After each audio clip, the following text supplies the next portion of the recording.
I know you wrote an article, 2024 in review. Just plenty to fix for Andrew Berry and Kevin Stefanski. Take us through that article. Yeah, I mean, that's probably an understatement there. It was just trying to recap the season. And, I think the biggest thing, and this is not breaking news, is just what a dramatic drop off it was from 2023. 11-6, playoffs, hopes high. You try to run it back with basically the same roster, and it doesn't come close to working. And there's a million reasons, and I get into those.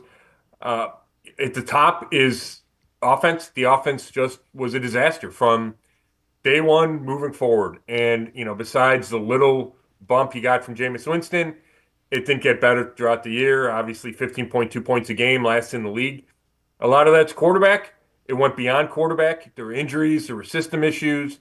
Turnovers were a huge factor. The defense had a fall off from 2023, where it was number one in the league, to middle of the pack. You saw individual regression. You got like MJ Emerson, Grant Delpit, I thought plateaued.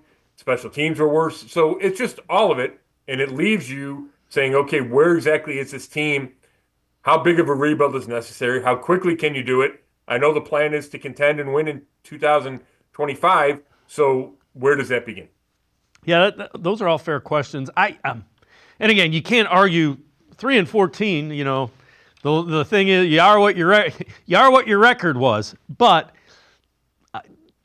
do you get the feeling that this roster should have been better than that if they get decent? And I'm not talking middle of the road, just non-historically bad quarterback play.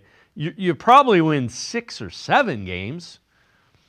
Yeah, which obviously isn't enough, but I do feel that way, certainly. I think there's a couple of ways you can look at it that might feel contradictory, but really aren't. And that's the roster wasn't as good. I don't think there's a probably necessary. Wasn't as good as and certainly Andrew Yeah. Berry believed it was. And he admitted as much after the season. So you have that aspect. But then you can also say the roster's better than 3-14. And quarterback play killed this team.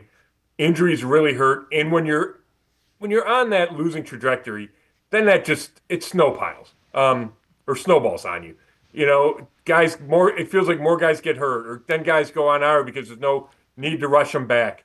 The momentum's terrible. You decide to switch quarterbacks and try the young guys. All those things lead to 3-14 from a team that, easily could have had 6 wins or whatever. And that's with the bad quarterback play, like you mentioned. So I think certainly there's a huge improvement needs to be made, but it's not probably 3-14 to get to 10 wins. It's more like you mentioned, 6 or 7 to get to 10, which is a jump, but maybe not such an intimidating jump. So again, I know you wrote an article about this offseason to-do list, and it's going to be a busy offseason. You got to rebuild the quarterback room back to basics, so kind of reshaping the offense, protect and serve. It's an offensive line, backfield in motion, running back position, little help, edge rusher opposite Myles Garrett. Those are pretty neat. Those are important things that you need to address. All of those are kind of cornerstone type things. Yeah, I think you hit the nail on the head there, David. To me, they're all obviously the major points that the Browns need to address, and they're all premium. We're not talking about, they need to add a right guard or they need a third linebacker. They need a left tackle. They probably need a number 1 running back. They certainly need a starting quarterback and a backup quarterback. And then a number 2 edge rusher would also be on that list for me. So, I mean, that's a lot of guys at big time spots. The good news is you drafted number 2. You have the number 33 pick. You have free agency and trades to work with.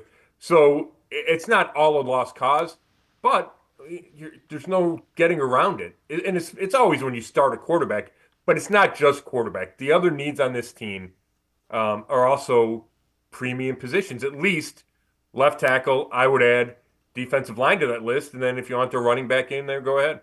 Yeah, and I agree with you. If you get another stud opposite Myles Garrett, all of a sudden that line has the pieces to be elite. And I think you win in the NFL with elite units, without question.